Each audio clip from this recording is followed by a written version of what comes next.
안녕하세요. 멜버른에서 임상심리학자로 활동하고 있는 동미라입니다.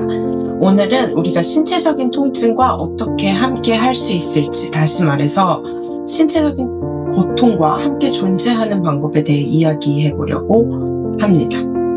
우리가 우리의 마음과 몸이 어떻게 연결되어 있는지를 이해하고 이런 신체적 고통을 좀 자비롭고 온전한 주의를 기울임으로 마주할 수 있을 때 신체적 고통은 우리가 생각하는 것보다 덜 괴롭게 느껴질 수 있어요.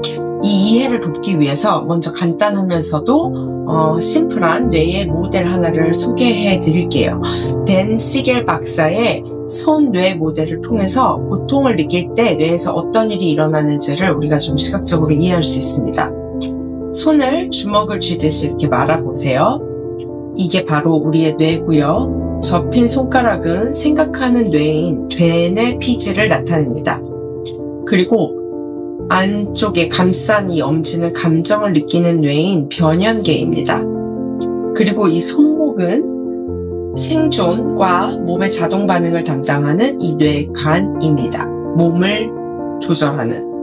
우리가 차분할 때는 이 생각하는 뇌가 잘 연결되어 있어서 감정을 조절하고 상황 판단하고 결정 내리고 적절하게 대응하고 그럴 수 있습니다. 그렇지만 만약에 이 뇌간에서 신체적인 밸런스가 무너지거나 신체적 고통이 있거나 감정적인 스트레스로 이 정서적 뇌가 자극을 당하면 마치 이 손가락에 뚜껑이 열리는 것처럼 뚜껑이 열려서 이성적으로 우리가 생각할 수 있는 힘을 잃게 됩니다. 우리나라 말에도 뚜껑 열린다 이런 표현이 있죠. 이성을 잃는 상태가 됩니다.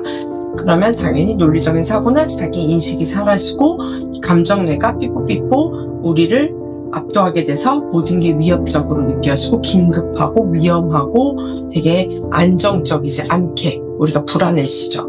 그렇다면 어떻게 다시 이 뇌의 균형을 되찾을 수 있을까요? 우리의 몸에서 시작해야 합니다. 이 손-뇌 모델이 설명하듯 여기 몸의 안정이 먼저 와야 감정이 안정될 수 있고 그래야 생각을 클리어하게 이성을 발휘할 수 있기 때문에 우리는 몸을 먼저 안전하다고 느끼도록 해주는 거에 초점을 맞춰야 합니다. 그래서 이 신체 안정화와 바디 스캔 명상이 강력한 도움이 되는 도구가 될 수 있습니다. 지금부터 간단한 바디 스캔을 함께 하나 해보겠습니다. 보통 명상, 이런 바디 스캔, 이런 영상을 트셨을 때 이런 말 흔히 많이 들으셨을 거예요. 편안한 자세를 취하십시오. 누우셔도 좋고 몸을 조용한 장소에 편안하게 놓으십시오. 이건 물론 좋은 방법이에요. 그렇죠?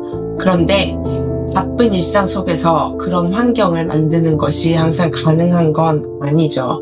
바빠 죽겠는데 어떻게 스트레스 받을 때마다 누울 자리를 찾겠어요. 그래서 이상적으로는 조용한 공간에서 몸을 편하게 누워서 하는 것이 좋지만 그렇지 않아도 충분히 이 바디 스캔, 몸을 안정화시키는 작업을 할 수 있습니다.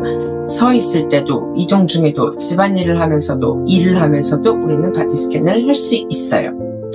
이 방법의 핵심은 완벽함이 아니라 우리의 주의를 어디에 기울이느냐입니다. 그럼 한번 시작을 해볼게요. 천천히 머리 꼭대기로 주의를 가져가 봅니다. 그리고 아래로 천천히 내려가요. 이마, 눈, 귀, 코, 턱 감각을 느껴보세요. 어느 한 부분에 긴장이 느껴지신다면 그 긴장은 그대로 허용하면서도 동시에 부드럽게 풀어주겠다는 마음도 가져보세요. 이제 목과 어깨로 내려갑니다. 떨어뜨리듯이 무게를 살짝 내려놓습니다. 이 긴장이 느껴진다면 긴장을 저항하는 것이 아니라 긴장도 인정해주면서 추가로 이런 편안함을 더해주는 거예요. 이제 가슴과 배의 움직임을 느껴볼게요. 호흡을 억지로 바꾸려고 하지 말고 자연스럽게 호흡하시면서 이 오르내리는 움직임을 그냥 느끼십니다. 그리고 엉덩이, 다리, 발로 내려가면서 그 부위의 감각도 한번 알아차려 보세요. 불편함이나 저림이 있다면 그것마저도 바꾸려 하지 마시고 그냥 알아차립니다. 바디 스캔의 핵심은 무언가를 고치려 하는 것이 아니라 느껴지는 느낌 있는 그대로와 함께 하는 것입니다. 통증이 느껴질 때는 저항하기보다는 그 감각을 받아들여 보세요. 통증은 종종 우리에게 추가적인 치유와 따뜻함이 필요한 곳이라는 것을 알려주는 신호입니다.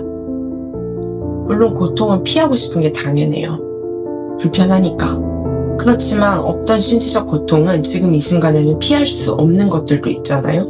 그런데 그거를 피하려고 애쓰고 이러면 안 되는데 이렇게 느끼기 싫은데 할수록 고통이 2배가 됩니다. 이런 개념을 잘 설명해주는 짧은 선불교 일화가 있는데요. 어느 승려가 스승한테 더위와 추위를 어떻게 피할 수 있나요? 그랬더니 스승이 이렇게 말했대요. 더울 땐 더위 속에 온전히 머물고 추울 땐 추위 속에 온전히 머물러라. 즉 현실을 바꾸려 하고 저항하기보다 그냥 있는 그대로 함께하는 것이 더위와 추위에서 오는 고통에서 벗어날 수 있는 방법이라는 거죠. 그래서 만약 내 안에서 이건 너무 고통스러워, 도저히 이 신체적 고통이랑 이렇게 사는 거 못 해먹겠어 라는 생각이 떠오른다면 그냥 한번 조용히 물어보세요. 이거는 정말 진실일까? 아니면 내가 반복적으로 습관적으로 그렇게 하는 생각, 믿음일까? 네, 이제 주의를 넓혀봅니다.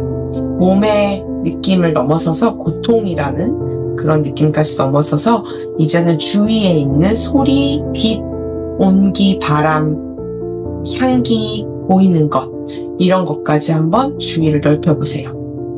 그렇게 되면 이 넓은 인식 속에서 수많은 감각들 중에서 고통은 하나에 불과하다. 이 전체의 감각들 중에서 일부에 불과하다라는 자각이 됩니다. 이것이 바로 관점의 힘이에요. 고통은 분명 불편하고 강렬하지만 당신의 전부는 아니라는 거죠.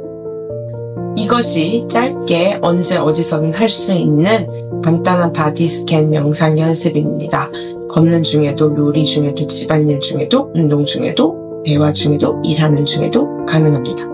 혹시 지금 신체적 통증이나 감정적으로 스트레스, 압도감을 느끼시고 계시다면 먼저 몸에 주의를 기울여서 그 몸, 바디 스캔 명상하는 것을 시도해보면 어떠실까 싶어요. 그것이 오히려 회복의 첫걸음이 될 수도 있습니다. 인간은 결국 동물이에요. 즉 몸이 편안해야 감정과 사고도 할 수 있는 가능성이 생긴다는 거죠. 지금 만약에 삶의 상황이 너무 복잡하고 네가 이렇게 얘기하는 것처럼 몸 바디 스캔하고 몸을 안정시키는 걸로 이 나의 복잡한 삶의 상황이 해결되지 못한다 이런 생각이 드신다면 충분히 이해가요. 이 바디 스캔이 삶의 지금 복잡한 상황을 해결해주는 건 아니에요. 하지만 이 연습을 통해서 몸이 안정이 돼서 감정적으로도 좀 안정이 될 수 있고 이성이 돌아온다면 이 힘든 상황에서 우리가 헤쳐나갈 방법을 생각할 수 있는 그런 어떤 준비가 되도록 도와줄 수 있겠죠. 몸이 진정되면 감정뇌도 진정되고 다시 생각하는 뇌도 돌아온다. 함께 해주셔서 감사합니다.